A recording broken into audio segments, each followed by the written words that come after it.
Stan Hansen, like I mentioned earlier, uh, Jun Akiyama. I believe Akira Taue did. I don't know if Baba did. I don't think he. I'm not sure, but those are a lot of the Japanese names that have won it.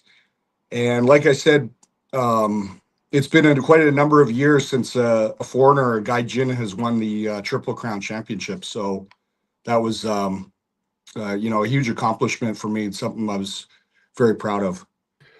And you've always been a huge fan of Japanese wrestling, as far as being the grandson of Stu Hart, and there's always been a Japanese wrestling history in Calgary. Could you tell us a little bit about that and your love from that for that style of wrestling, dating back to when you were a kid and your dad was a big superstar over there?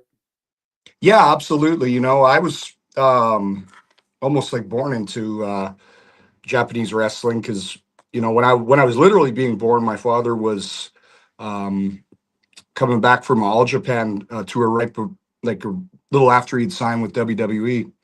So as the years went by, my father would bring back ornaments and gifts and stuff like that from Japan and always bring them home. So, sorry, just trying to reset this stupid thing. Um, yeah, and like I said, Tokyo Joe was a wrestler that was sent to Calgary to, do one of his, improve his skills or whatever. And unfortunately, he had a bad car accident, which cost him his leg. But he ended up staying in Calgary and was the head coach or one of the main coaches and scouts. And also, Tokyo Joe was a guy that discovered Sid Vicious, not discovered him, but discovered him for Japan and was the first guy to send him to New Japan as he thought he liked his look and his image and thought he would be a good contender for Mr. Antonio Inoki. So fast forward years later, after my father unfortunately departed from uh, this world, I was doing a lot of training and I had gotten turned on to the Japanese wrestling. And there was a guy in the wrestling camp. I don't know if you remember him. His name was Shane McLean, I've and he was heard the from name. Miami. Yeah, yeah. And he had a bunch of these All Japan matches, like Best of All Japan 1997, greatest matches of the decade. So those were the first times I'd seen Mizawa and Kobashi and those guys. And I had heard of them, but I didn't, for whatever reason, my father had a lot of the old New Japan stuff he did with Dynamite on videotape, and I don't know if it was when he switched to All Japan that he lost that connection to get his All Japan footage, but I wasn't able to really see much of it. So I had heard about it, and I knew that Mizawa was the second Tiger Mask and everything. So at that time, I started really getting turned on to the All Japan Pro Wrestling, and Pro Wrestling Noah was really popular at the time. And of course, as you remember, TJ Wilson, he was training with Tokyo Joe, and he did his first tour of New Japan in November 2002. And I'd been training with him a little bit through the summer, even though I was still in high school. And, through that, I just naturally got turned on to Japanese wrestling and then also the Japanese culture. And there was just always something that uh, spiritually always really fascinated me about the country. And it's a wonderful country. The people here are, they're the best of people. They're very against stealing. They're very kind. Always willing to give you a helping hand. And I've been trying to adopt the Japanese style of life, literally living over here and trying to learn the language. So it's been a fun challenge every day. So Yeah, you hear about a lot of wrestlers over the years, such as you mentioned Terry Gordy, that crack every now and again. And I know you're nothing like that.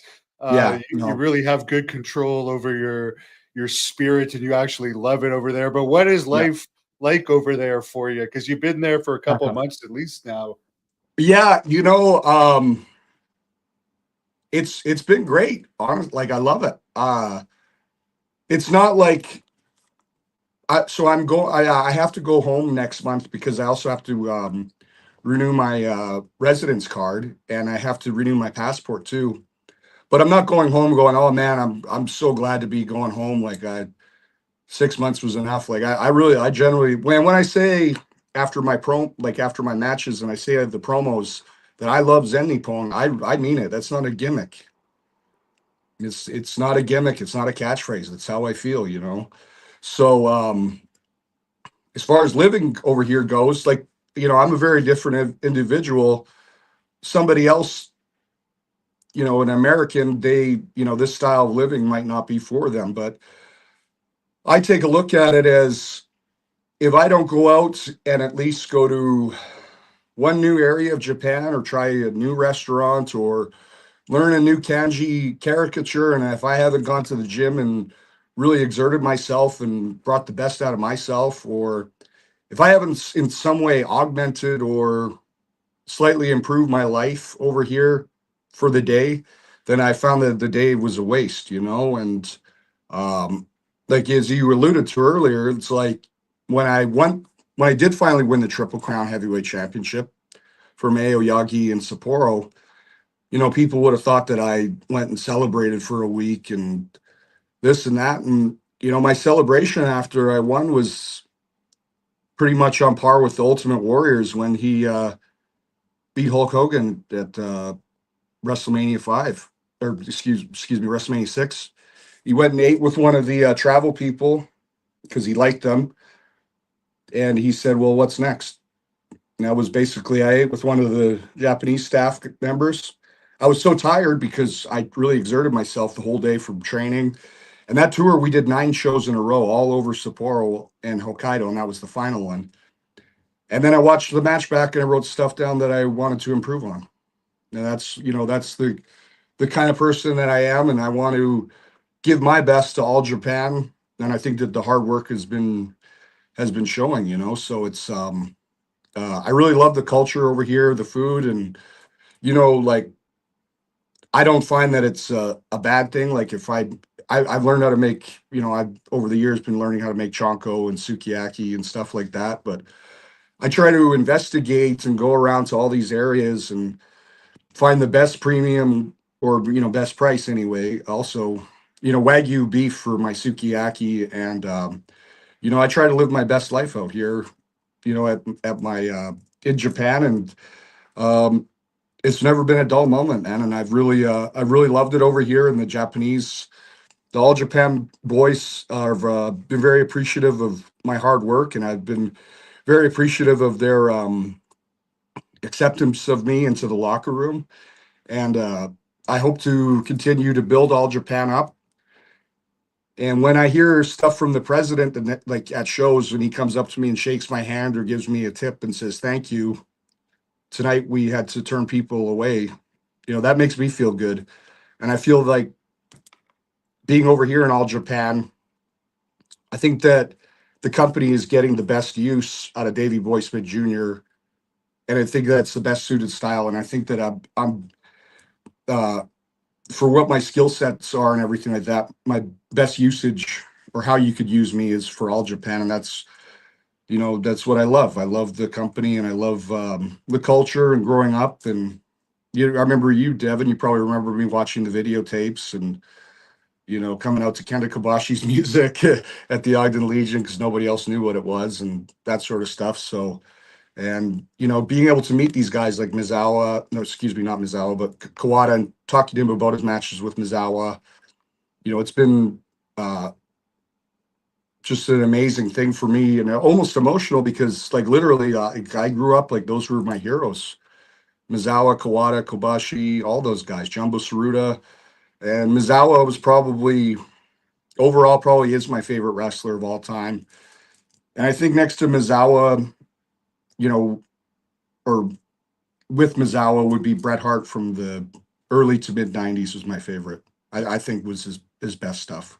You know, so those are my true favorites. And you know, it's been a really great thing being over here and training at the All Japan Dojo. And you know, I think that All Japan's brought the best out of Davey Boy Smith Jr. and hopefully I continue to bring, you know, the best out of All Japan Pro Wrestling too. And I would say definitely first meeting you when you're about 14, hard to believe you're 39 now, but your physique by far like at this point in time is better than it's ever been. What Yeah. has been the changes you've been doing? Um, you know, like Tony Robbins says, you gotta up your standards.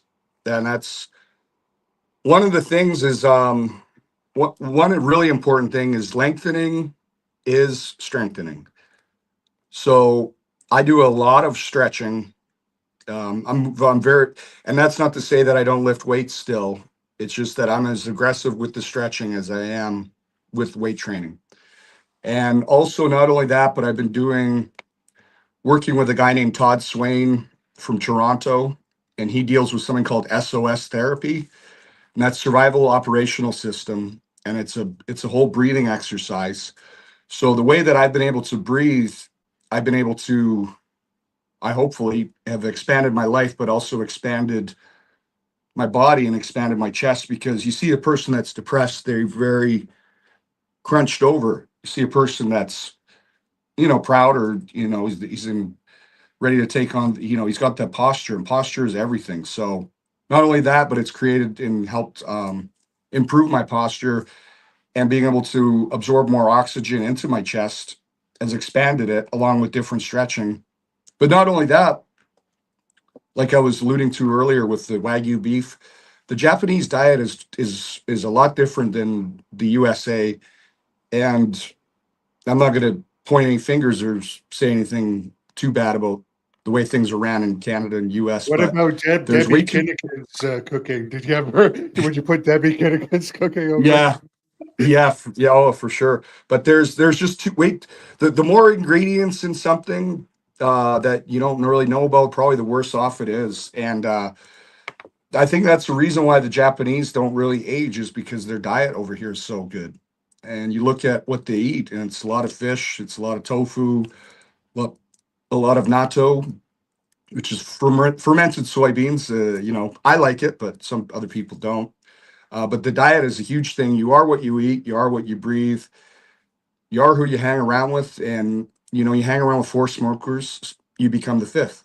So you want to hang around with good, positive people that are going to bring the best out of you. So, um, and one of the key things that I think that is really important in the training is the isometric aspect. And we work out for pump, we work out for one lift strength for anaerobic power, but we also need a lot of isometric holds.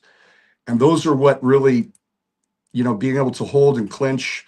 And if it's planks, or if it's, different things where you can push a barbell up against, a squat rack and hold it for a certain amount of time.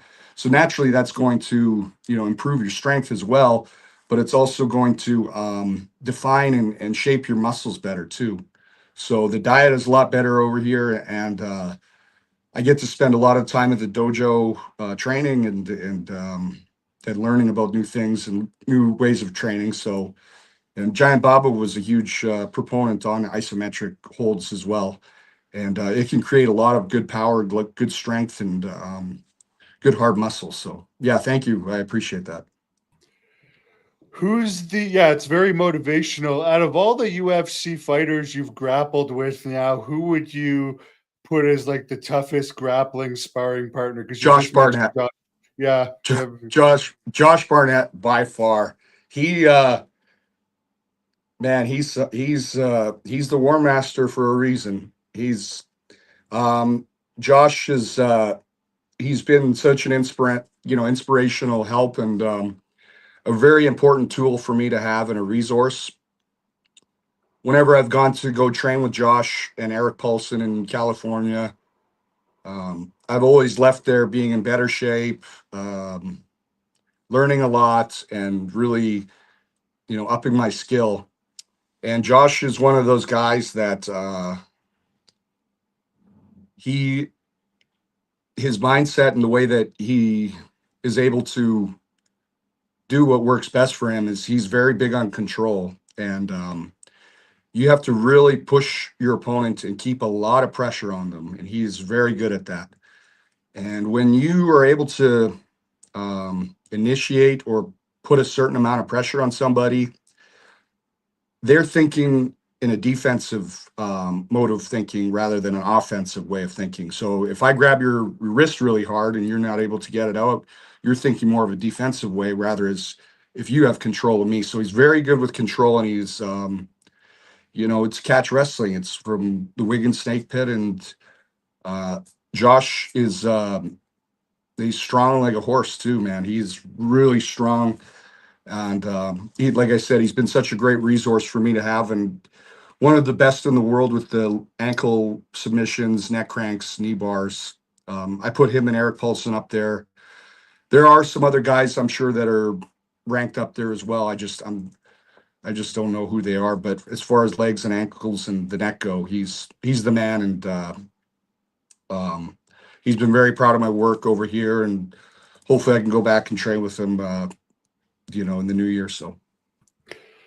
One thing that angers me is when I hear people talk about some of these supposed best technical wrestlers in the world as far as pro wrestlers, and sometimes they don't mention your name, but it's like you've trained with the absolute best legitimate MMA wrestlers. You've won grappling tournaments. And in my Yeah. opinion, I mean, Brian Danielson's great. And I'm not using him as an example really, but like just from the sheer size difference in a shoot fight, I just couldn't see that going long at all. And I just Mhm. use that as an example with any of the supposed technical wrestlers. It's like, how many of them have trained with the people you have for now decades, I guess. Well, oh, thank you. Thank you very much for that encomium, Devin. And I appreciate you understand and respect and acknowledge my accolades and how long I've been training and what I truly know. I'll put it this way: when I started coming back to All Japan, one of the best compliments I've ever received was from the Japanese referee over here named Wada Kyohei. And after I did a couple matches, the other Japanese wrestlers were so impressed with my work, and I don't know why that was such a huge surprise, but maybe just being in the ring with me. And Wada Kyohei, he put me up there um, on the same level of technique as Mizawa and Jumbo Tsuruta, and he said the same timing. And that's the greatest compliment I've ever received. To be compared, saying that I'm on par with those guys technically and timing is incredible. And a lot of people probably just aren't aware because maybe I'm not in the North American scene so much, but the people in Japan, I think by word or word of mouth through the dojos and stuff, are very aware of my skills and how dangerous I am. So um, that's a good thing, but sometimes you can't find people to spar with over here. So, but then that's okay. And whatever way that I can train or help not only better myself, but I always feel best as well when I'm able to share my knowledge and technique. And there's a young boy here named Tamura Don that sometimes I show him some techniques, and I've seen his improvement in his physique and what he's doing in the ring. So that makes me feel good that I'm able to, share my love of catch wrestling and my knowledge. And um, if anybody ever has a question or if they're on a show, they should never be afraid to ask me for advice or for what, anything that I can help them with. You just have to ask. That's the only thing you have to do. So um, glad to be of service to others as well, because I've received a lot of help from other people, and I'm glad to share that help too. That reminds me, you were one of the first people to save Brett when he was attacked years ago at the Hall of Fame and take care of that little guy that attacked him. Yeah. Whatever happened to that guy? Was he ever prosecuted? You know what? I do not know. I asked Brett, and he doesn't know. He was supposed to. The little guy was supposed to show up in court for something, and he's just disappeared. I don't know where these. It's like these people.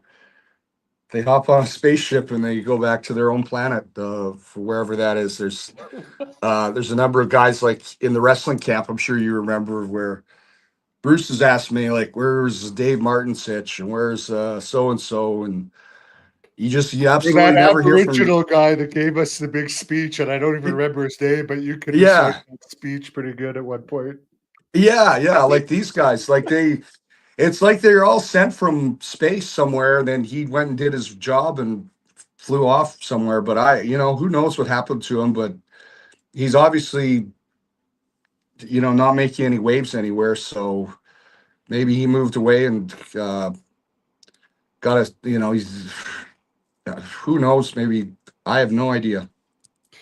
Yeah, there's all kinds of bizarre people in Oh this yeah, business, but I mean, he got enough of a punishment with yeah.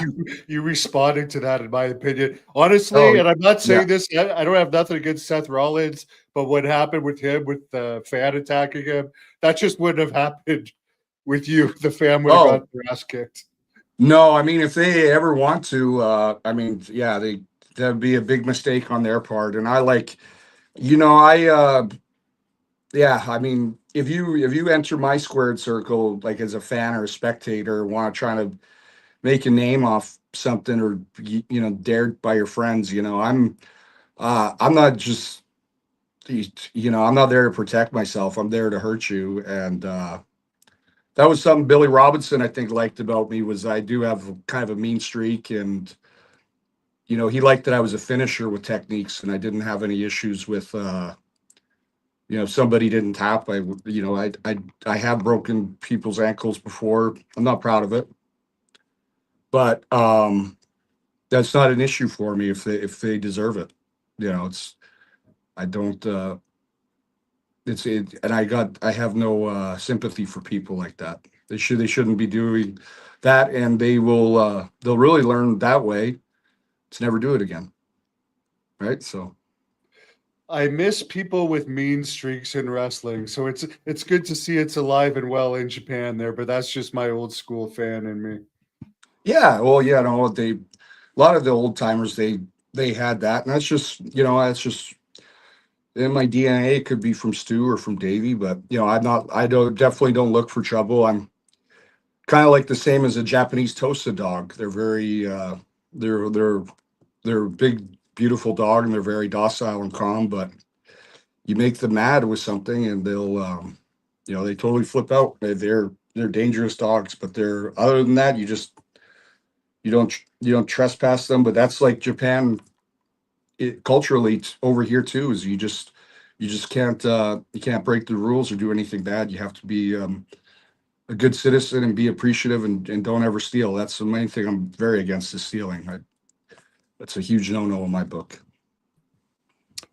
Yeah, I remember your cousin Ted once said it's not stealing from a grocery store if you eat it while you're inside the grocery store. Oh yeah, Not of that you're course. anything like that, but that just reminded me of one of his Yeah, sayings. But yeah, that's funny. I guess yeah, he's playing Santa Claus these days without getting into it. So I'm glad to hear he's back yeah. with That's great. some. Hopefully, he's doing good.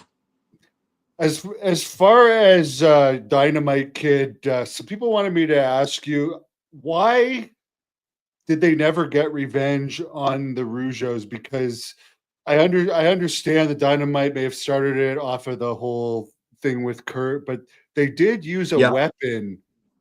Like it wasn't like it was a fair fight. They were kind of blunt. He had coffee, and it seems weird knowing the personality of the Bulldogs that they wouldn't want to get revenge. Was it just a money thing that Vince like sorted it out, or what was the deal there? honestly, and I'll only tell you the truth on stuff that I know. I don't know how to answer that because I wouldn't know.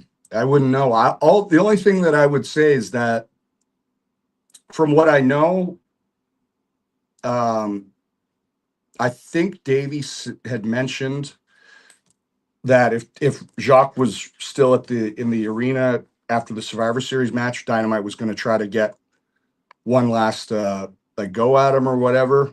But obviously they were eliminated first in the match and did the smart thing by sending them out in a cab or whatever and got them out of there with I don't know if Pat Patterson was with them or not, but he never said that Dynamite had any plan to go after them or, find them down or hunt them down at a show. I think that they were their run had kind of ended with WWE, and they, the punch happened and everything, and Dynamite got the money to fix his teeth, I heard, and he just kept it. Um, I guess you do whatever you need to do, is 5 grand or something. So I honestly don't know. I don't think that there was any plan to go after them. I think there was just always going to be that heat, and I think Dynamite probably knew deep down inside that he wasn't going to return back to WWF. So seeing Jacques again probably was unlikely to happen unless he was booked in Japan and they ran into each other somewhere. But I don't know. Yeah, it just seems unlike Dynamite, who seemed to have beat people up for less in the past. But there's always the rumor that Jacques had got Dino Bravo to say something too, that maybe the mob was going to get involved or something from Montreal. If Yeah, no, retribution. I know from Jacques because I talked to him about it, and he said when Davey returned in October of 1990 as a singles, him and Davey had a talk with each other, and he just said he really always liked my dad, was what he said. And then they ended up working a year or two later, when he was the Mountie, and but there was no heat between the two, and he just went up to a man to man, and I think Davey understood what happened, and they had a handshake and they worked with each other, and just it was what it was. Yeah, he wasn't really involved in that. He was just kind of associated with Dynamite, just like Don Morocco as well, who was around for all that. Who's a great Yeah. guy. I'm sure you've met him too. Yeah, I remember him vaguely at the Springbank House, and he was huge. I remember that, and I remember he was like those guys. They had a hard schedule, even for Stu. They would come back late, and I would see him sleeping, and was told not to be too loud. Let him sleep, so that. And I remember he was massive. Yeah, Someone's asking, what's the brown stuff you're drinking? this is Brazilian Herbalife tea. It's called NRG. Um, I don't know if you remember, there's a Chinese lady named Louise Lee that was selling the products years ago, and they have their aloe vera and their Brazilian tea. I seem to like, so I've been trying to give my adrenals a bit of a rest from the too much caffeine, and this has a little bit, but has guarana and some other stuff in it, but it's quite good. Yeah. There was a British fan that couldn't stay up for this, but they wanted me to ask you your thoughts on AI being the judge and the Tyson Fury fight coming up this weekend. I guess it's going to be the first time that AI has judged a professional fight. Holy. Uh wow. I mean, what's the just? I'm sorry, I'm a little out of touch. What's the benefit in that exactly? Was it just because the I don't AI know is if going to it's just, be? I guess it's a gimmick. I don't know. I guess they Oh, want to test if it'll be more, if it'll be better than regular judging. there. Yeah, that's. Well, I mean, who knows? Hey, go at it. I'm sure it'll. I guess you don't have to pay the machine, right? You don't have to pay the judge. Yeah, it's sure it's going to be fair and honest. That's the first I've heard of it, but hey, go after it, right? I don't know. There's the picture, by the way. I think you may have been one of the last modern wrestlers to see Dynamite before he passed. I was, yeah. Devin, I went and saw him. He was the last time I'd seen him, he was in a hospice, and it was sad. It was really sad. Um, you know, he you know, he couldn't even talk. Like, he couldn't say yes or no.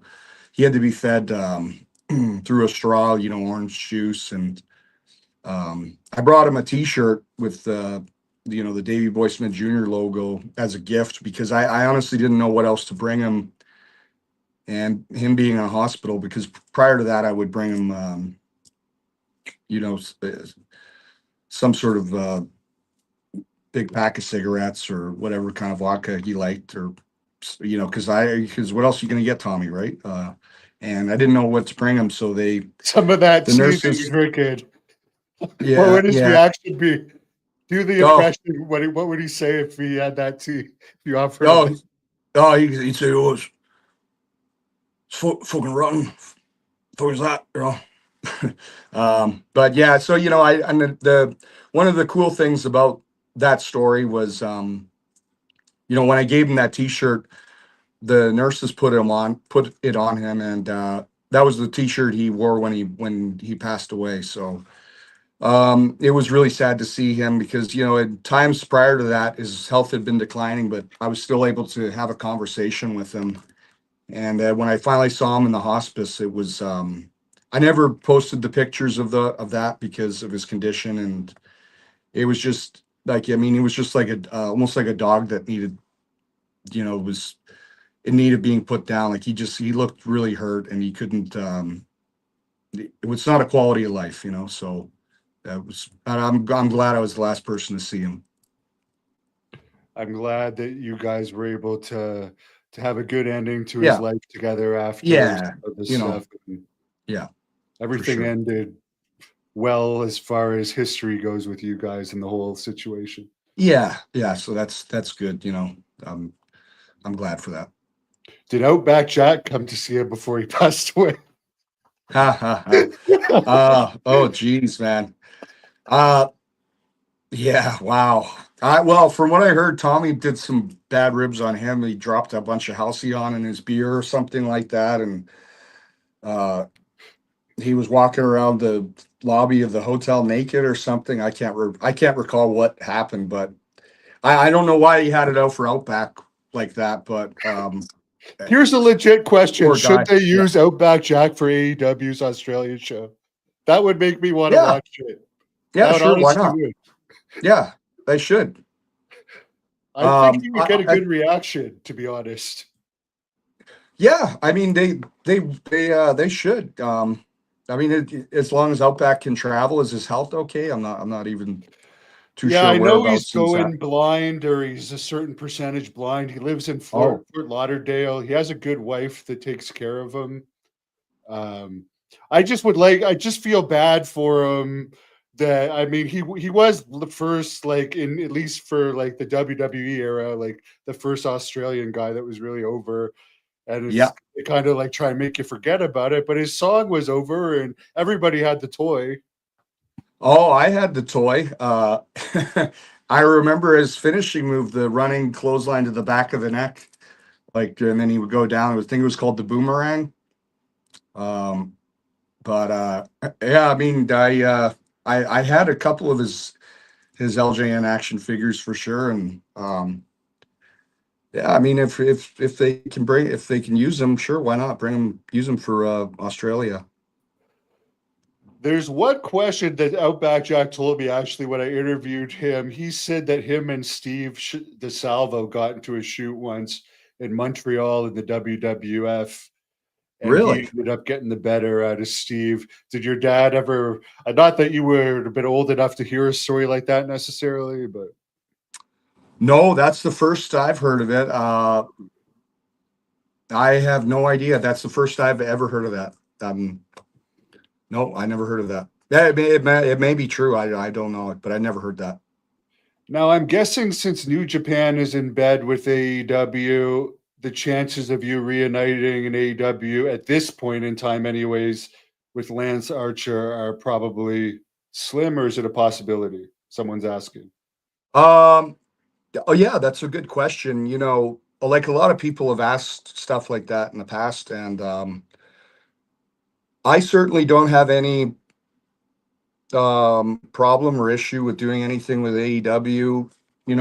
Working with MLW, I've worked again with a lot of New Japan talents that have been coming in. So I got nothing bad to say about New Japan either.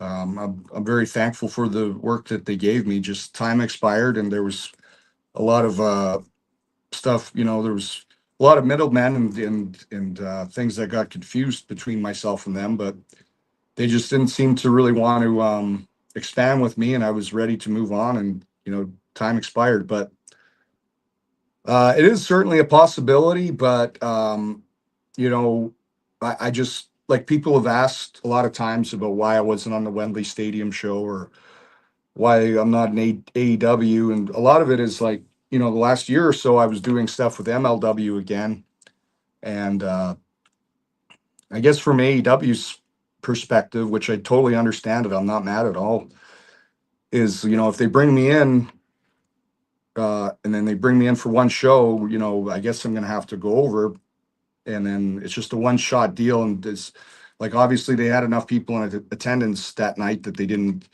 necessarily need me as an addition, although I would have been a positive addition to the show. And then to MLW's respect, it's like, okay, I go off and do this one big show for AEW, and then if I did lose on it, let's say, it doesn't really make it. It's be kind of like what would MLW get positive out of it? Maybe some exposure. I'm not sure, but with all due respect to them, it's like it's a little hard. So also there hasn't been any reach out as far as like if I were to do that, fans would want to see a continuation or some sort of a story after that. Or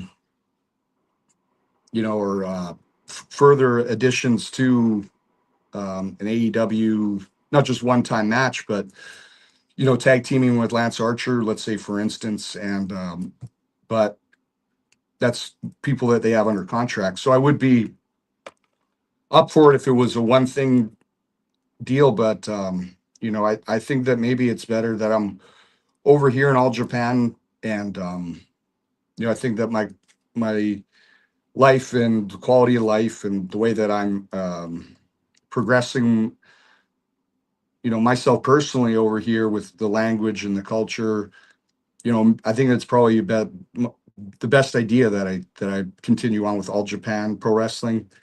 And if AEW did have like a tag team tournament, a yearly one like New Japan does in other places, I could perhaps go there. But maybe when my All Japan deal is done, maybe I do go to AEW. I'm not sure. I'm not against that at all in any way, shape, or form. And reuniting with Lance Archer, it certainly got over in the past, and maybe it would be a fresh, kind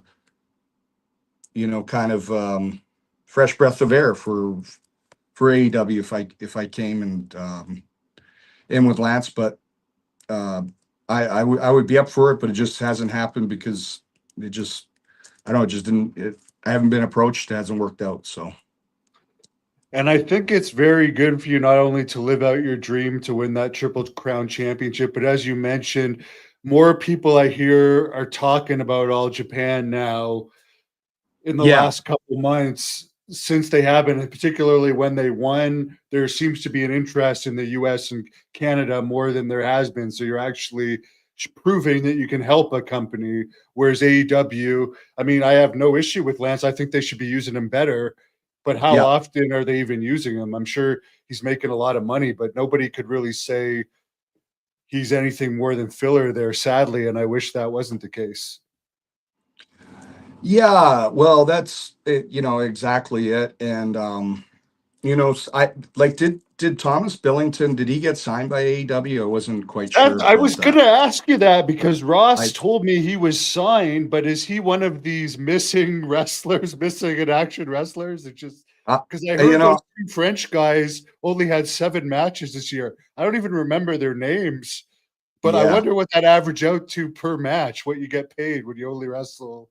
Good for them, Yeah, but it's like kind of bizarre. like yeah, well, for sure. I wasn't sure because I hadn't heard much from Thomas in a while since he had done the shows. But that there was a little bit of and I'm not trying to knock anybody here, but there could be sometimes a better leadership with how somebody debuts or how people should maybe be used a little bit sparingly. And just say, for instance, for Thomas, when and it's very applaudable. And I think it was Dax Jane that he had the first match with, one of the FTR guys. And he did a really good job leading Thomas through a match that I thought was just too long. And in my opinion, if you're going to bring somebody in that you want to sign, or you think that you see money in or potential in, so if I was AEW anyway, I would have had Thomas team up with another local guy, take the finish on the local guy, let Thomas come in, do some those flying drop kicks or whatever, and get a good shine so people go, oh wow, that this kid's pretty good. And he didn't lose the match, so there's going to be more expectation to want to see him. But you put him in a match where he almost looked miniature, like very small for whatever reason, against guys like Jericho and Jax Dane. And in these matches that are way too long with weight, then he was doing a lot of stuff. Like Arn Anderson told me that I'm under his train of thought. He said, kid, when you first go on the TV, get yourself over, but sprinkle in a little bit of that European stuff, but just a little bit, one or two things each time, and build off that. That way you generate their interest. And if he had done, I think that if he had done that, I'm just saying from a fan's perspective, I don't know what the intrigue would be to watch him wrestle there again, because he's lost 3 matches, and he looks like he's way too small to be contending with a lot of these bigger guys. And if they did sign him, I'm glad for him that he's getting the guaranteed money. But he was supposed to do a trip with Tajiri for 3 months out here, and Tajiri got him a 3-month visa. And when I asked him about it, he kind of gave me a Dynamite Kid answer, like, "Oh yeah, I didn't like the food, and got to try it with AEW because the money's better." So I left. I was like, well, if I were you, I would have stayed and done the 3 months and built maybe some character, or gotten some experience with some of the guys out here, because Tajiri, as far as I know, had plans to put the junior heavyweight championship on him.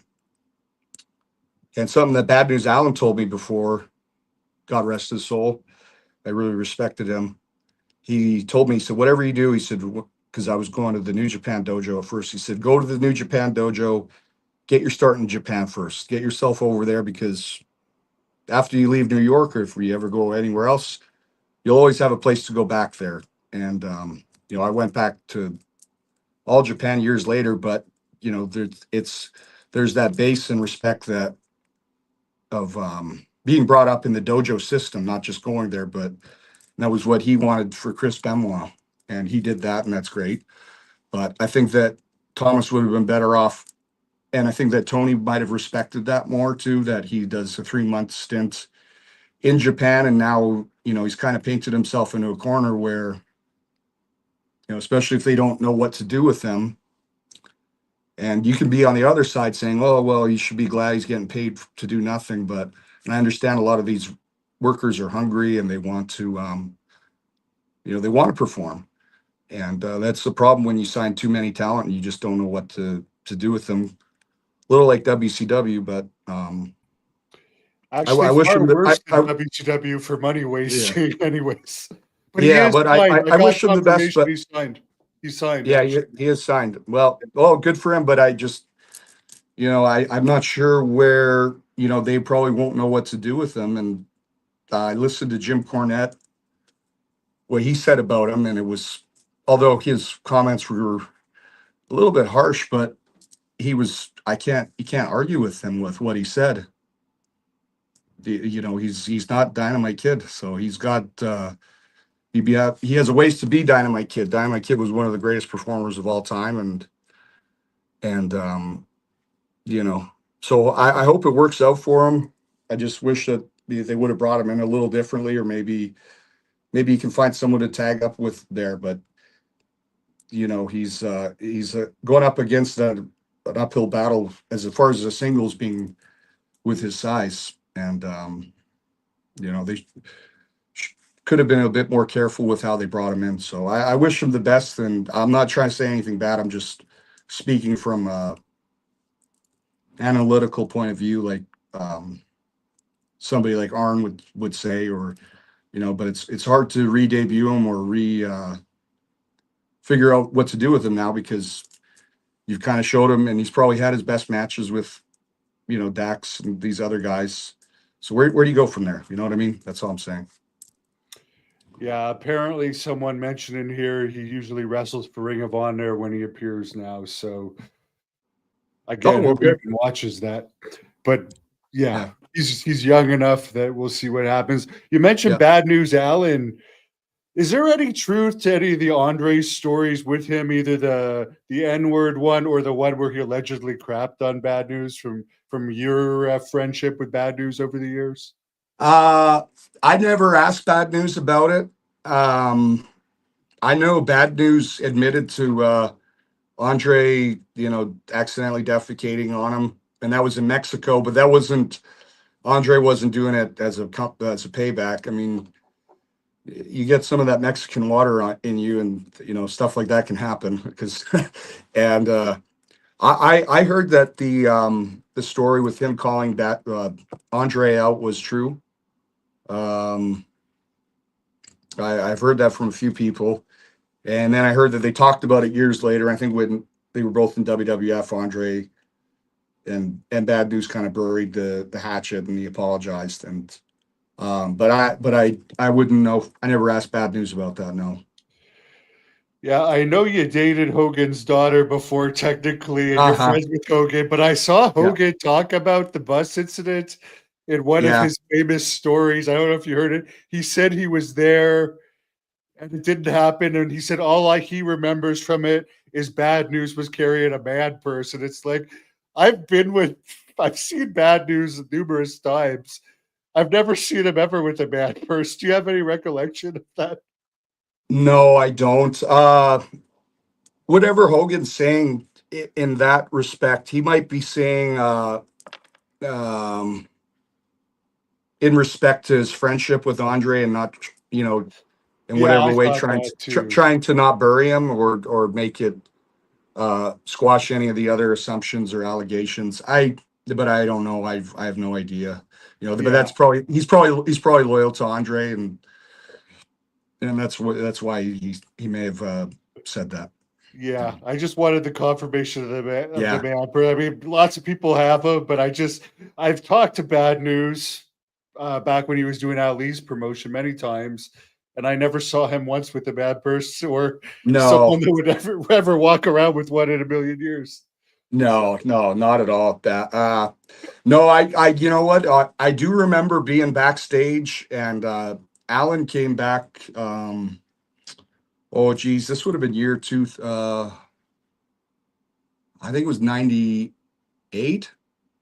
We went backstage, but Davey wasn't working for WWF. I think he was in WCW, and maybe doing shows at that time. But I was backstage, and Bad News came to say hi, and I just remember that he still he had a certain amount of respect, and it was like when he came in the locker room, um, kind of like the aura changed, and everybody was from Earl Hebner to I remember Farouk was talking to him, Ron Simmons, and I got to learn that they had worked in Florida together, and I was going like, I wonder what, like, just being a little, a young kid, I didn't ever hear about these territories.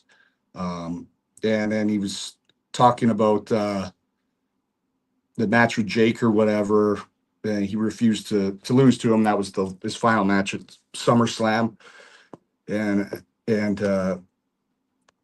I think that they were talking about one time when Alan might have yelled at Vince, and Earl Hebner was listening to it, and he's going, and everybody refers to him, and Alan, and Vince, I think he was so scared, but everybody, when he went in that locker room, it was like the aura and the vibe changed. Like there was a certain amount of respect, like that was still there for him, and he had the big suit on and the earrings, and looking pretty good. So And a very nice guy. And anytime yeah, I and talk, he was straight as an arrow too.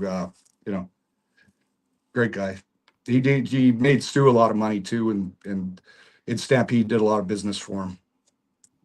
Jacob would like to know if you could impersonate any of your uncles. Oh, uh,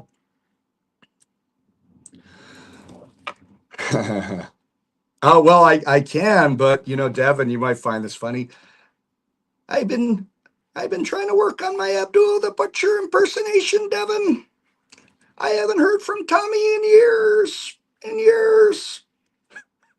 That's pretty good. I've been trying to work on my my Abby impersonation, but Not many I did people that do to it well. Nobody does his well, so that would be a good one to get. yeah.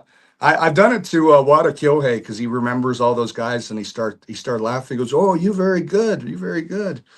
But I gotta, I guess, Yeah, watch more of let's his stop and promos or get a whatever. hot dog somewhere used to be one of his favorite sayings.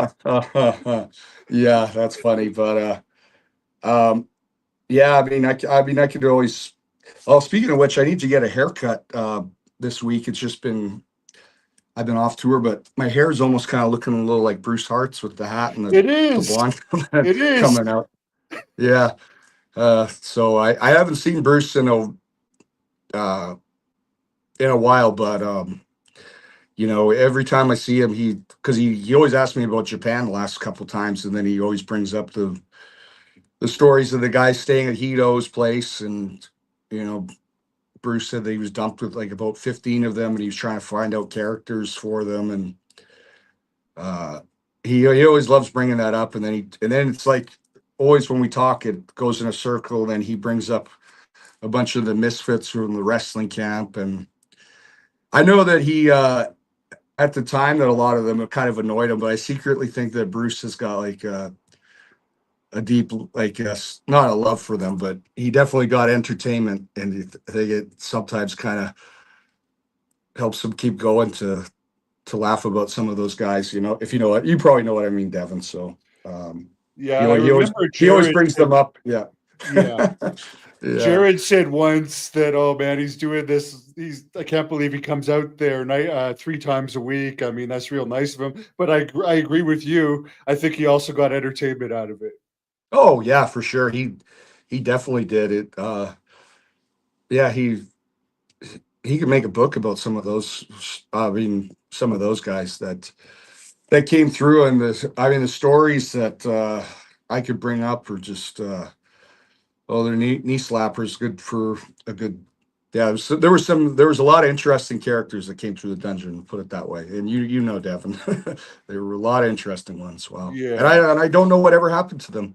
They all just went away to somewhere. You know. Can we get the Bruce impression since you got the hair? Yeah, Devin. I don't know if you ever remember or can recall some of these fucking misfits that came in around the late '90s or so, and there was one guy named Robert Overbow, and he had a Winnebago with about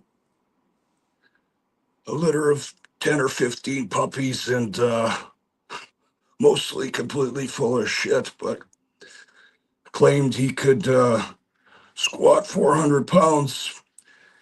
And I got him down in the dungeon, and we thought that he was having a heart attack. And Pillman used to run some of these guys through doing the backwards crab walks and wheelbarrows and all the NFL drills and shit. And ran quite a few of them off, but I never heard whatever happened to that old ass kisser, Dave Bartonsich. I can't recall. So, do you ever see Fujinami or any of the old Japanese over there? Say hi if you see them. But yeah, that's a Bruce there. Yeah, that's spot on. You Yeah, could trick anybody with that. oh man, yeah. There was one I remember. Oh gosh, I think there was some silly stuff with there was like the Alberta Wrestling message board, and There was Hey, someone what was making your up a fake favorite scenario, account. by the way, of Bruce? Before I forget to ask this, I know most people aren't going to know about the scenarios, but he would give us Oh, unusual scenarios to yeah. scare him in the dungeon. He And had okay, like, he had one guy,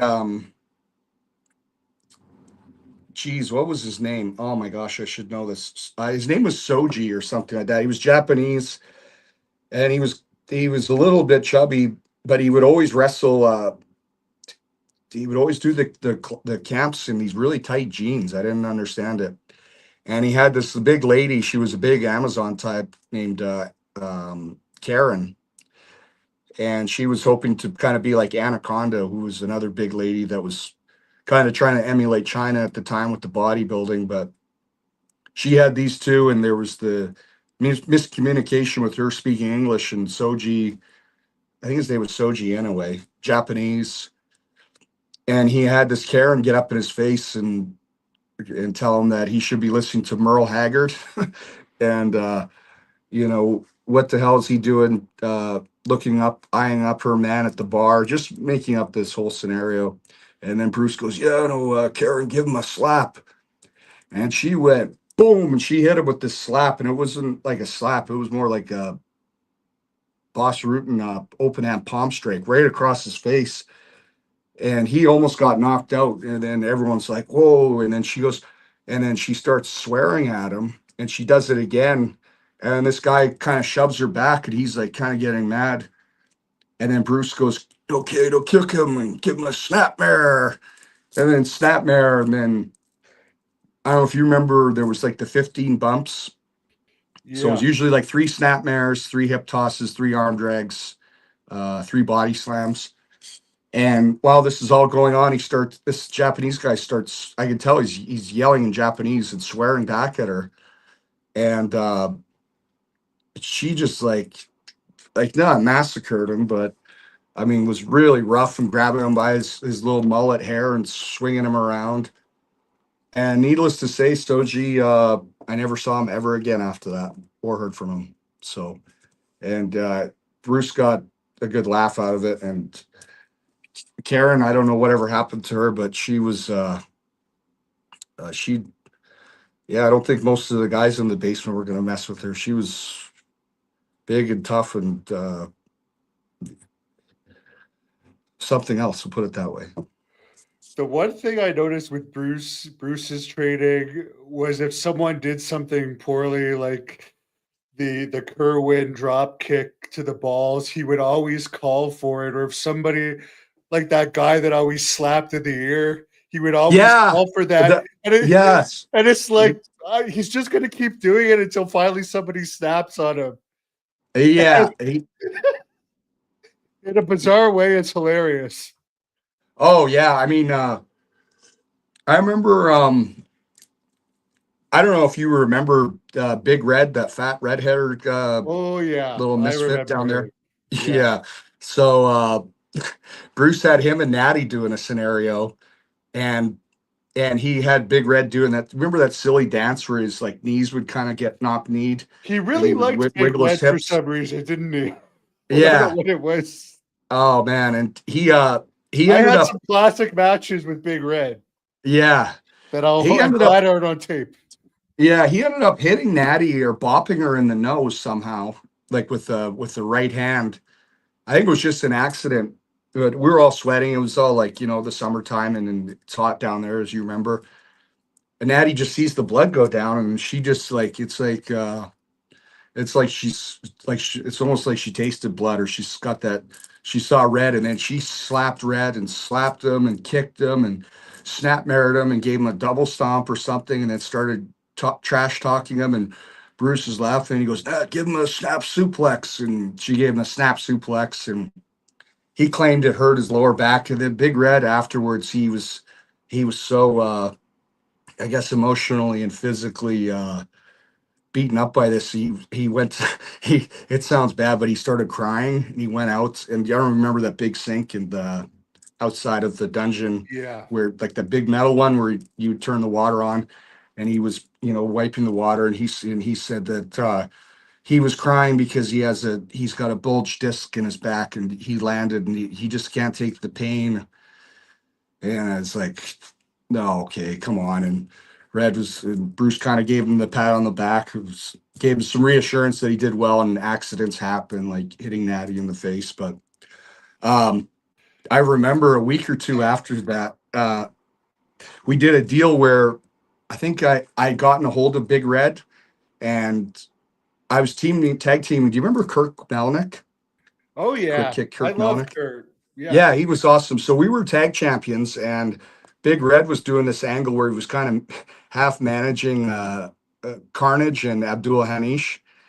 So we did a deal Oh God, where I we get forgot about that guy. yeah, where I get Bruce's idea, where I put Big Red in like the lion tamer, and Kirk has the microphone, and he says that we're not going to let Big Red out of the lion tamer until we get our acceptance of our tag title shot, the rematch next week. And Bruce is wanting Carnage to be doing this to the fans, and the fans are all chanting, and I'm pouring it on Big Red, and I put it on him, and Kirk started stomping Big Red's back, and then I cranked it on him, kind of like Brett did to Jerry Lawler when they finally had their match. And I just remember I kept, like, I went right down to a knee, and I don't know if you know how painful that could be, but he got to the back, and he needed to be helped, like, and he got to the back of the Bonus Sportsplex, and he laid down, and he was crying again, and claiming he needed an ambulance, and I might have broken his back. And I was like, oh, come on, you just got stretched in the ring. And but the fans, they liked it, and it got over, but I don't know whatever happened to Big Red either. I But remember I had to do an angle with him where Anna was managing him, and then the referee yeah, was gay. The referee was gay or something. One of these bizarre things. oh, of course, Someone yeah. wants to know why Bruce was so into nutshot. By the way, I'd like Bruce trained me the best of anybody. Just to put that, he's just a hilarious guy. We're not making fun of him or saying No, anything here. no, not at all. Bruce has got Bruce can be he can also be a great attribute to the community as well, and he's a very intelligent person. I'm just, when these people come through the dungeon, and they just, it is what it is, man. And the good ones, they survived and went on, as you probably know yourself, and the other ones, they went off to somewhere. But no, Bruce is a great teacher, and great mind for wrestling psychology and ideas, and he's a very intelligent person, and I'm very thankful for Bruce and Ross. And like we were talking earlier about All Japan Pro Wrestling, Devin, I'd say next to Stampede Wrestling, that's probably my favorite place to work of all time, was working with my uncles Ross and Bruce, and with TJ and Dave Swift and Apocalypse and Ted, and yourself, and What Greg happened Pollock to and Dirty Apocalypse, Duke by the Durango. way? I Yeah, I think I was thinking of him the other day. yeah, he's doing pretty good. I mean, he's one of those talents that if I could help him get over to All Japan for um, a tour or something like that, like, I definitely would do my best to help the guy out. Just then, I'm not saying help him out like he's needing the work. Just, I think that he's just that talented, and he could really be great over here. And I know that his first tour that he did over here for New Japan as the Shadow in 2003, he was very naturally over with the Japanese audience, and for whatever reason, he wasn't brought back. But I think that was more of a thing with the office and the transitions that New Japan was going through at the time. But he was a great performer, and one of my favorites to get in the ring with him, TJ, Dave Swift, Ted. You All and those guys are great. Apocalypse beat me in one of my first matches at the Ogden Legion. Yeah, I think Where I think I remember that. Yeah, I wasn't that's even right. really trained. Yeah, that's I remember that now. Yeah. You see, You know that's the that fun I thing saw the about. Ogden Legion's torn down now. Oh, interesting. Yeah. Interesting. Yeah. Yeah, one thing I liked about Seppi, like I wasn't train, but it's like you guys you'd still get me through the match, but you would definitely beat on me to let me know, hey, you want to be a wrestler? We're gonna rough you up a bit Yeah. if you want to do this. And I don't think that exists really as much anymore, sadly. There's no like real No, yeah, it's just it was just a little, I guess it was different in those days, but like you said, yeah, you got to see how much somebody wants it, but also it's obviously they're going to go through a lot of physicality in the wrestling business, and they have to be able to learn if you could take it early on, and if you can't, then that's a good indication of it. So, and it's not anybody bullying or anybody or anything like that. I went through it, and it's just the way it is. No, I mean, at some point you should go through a bit of a passage to show that you want it and deserve it, Yeah, as far as absolutely. I'm concerned.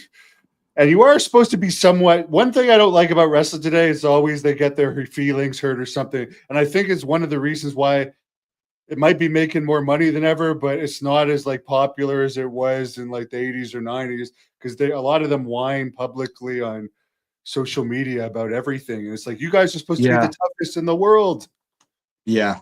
But That well, yeah, exactly. Just yeah, I agree. someone wants to know, how was it to throw coffee at Jake's face? I know you guys made up a long time ago over that. Ha ha ha. Well, I think I can't remember if I put coffee and sugar in or creamer in there or not, but no, I mean whatever. It was what it was, and we talked and made up over it, and you know, it just it was what it was. But I had my reasons for doing it, and I just wasn't in a good mood, and you know, uh, I got no issues with Jake. He's in a And better. I hope his brother Sam Houston, who I get along with famously when I see him. We talk about cowboy boots and stuff. Sam's a really cool guy. I hope he's doing okay too. Yeah, he's just recovering from lung cancer, I believe. Yeah, yeah, He's that's one of the nicest guys in wrestling, I would yeah, say. he really is. He's a really nice guy. So I got no problem with either. Good question from about a guy not a lot of people remember, Johnny Smith, who Yeah, was tag teaming in Japan for a while with as one of the Bulldogs. yeah. I'm sorry. What did he just want my thoughts on him, or what was he asking? Oh, sorry, Devin, your mic went off. Your thoughts on him, Yeah. and do you ever speak to him still? Oh, that's a great question. I think Johnny Smith is one of the most underrated wrestlers of all time. I think that he was awesome. I love Johnny Smith. I don't talk to him unfortunately now. After he retired, he kind of I don't know, he went into hiding kind of, and then I know that he became a police officer, and then his Wikipedia said that he became an English teacher, which obviously wasn't true, but somebody intentionally put that up to cover whatever he was doing.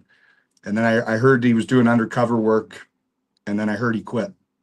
And I don't know if he got his 25 years from the Calgary Police Department, but he had found some sort of a job that was paying him basically the same to do. I don't know, these oil rigs, they have a security work, and something happened with him in the force. I don't know exactly what it was. But Johnny's one of those guys that I really admired, and like a lot of these guys, like the Johnny and Dynamite and Davey, they got trained by Ted Betley originally, and when they came over to Calgary. But these guys were all trained.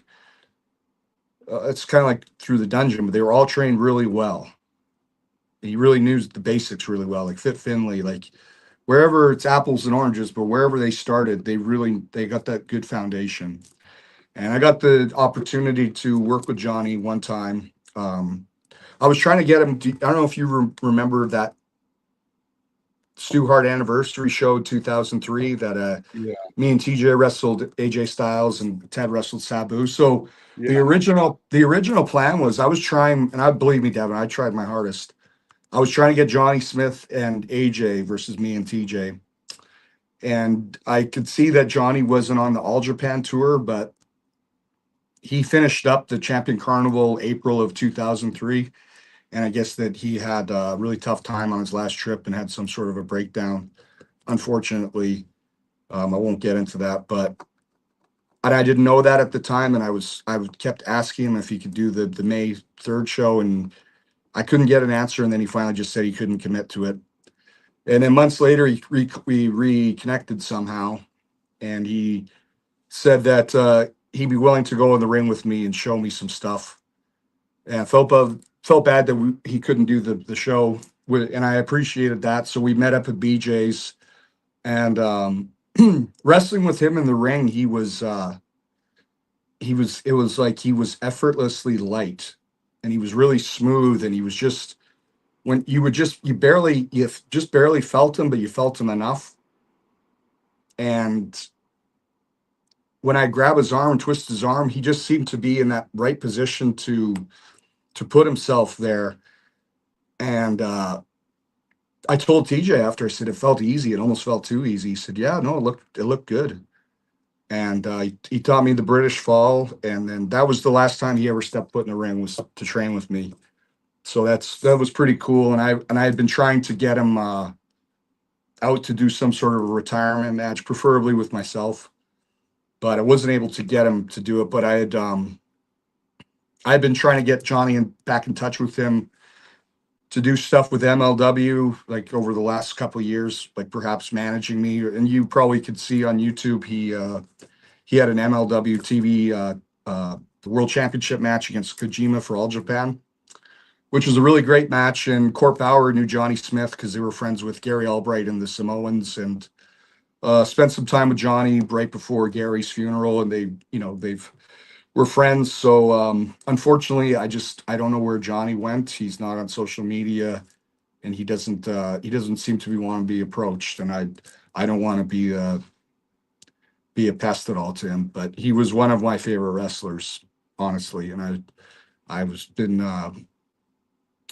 he could still definitely be a great attribute to the business if he wanted to share his knowledge. And these types like him that are a rare gem that are still around, I think that people could learn a lot off them. For Phil LaFon, he's another person that if I could get him over to Japan for one last for a retirement or a memorial show or something that he could be a part of, I would try my best to do that, because I think that much of those guys.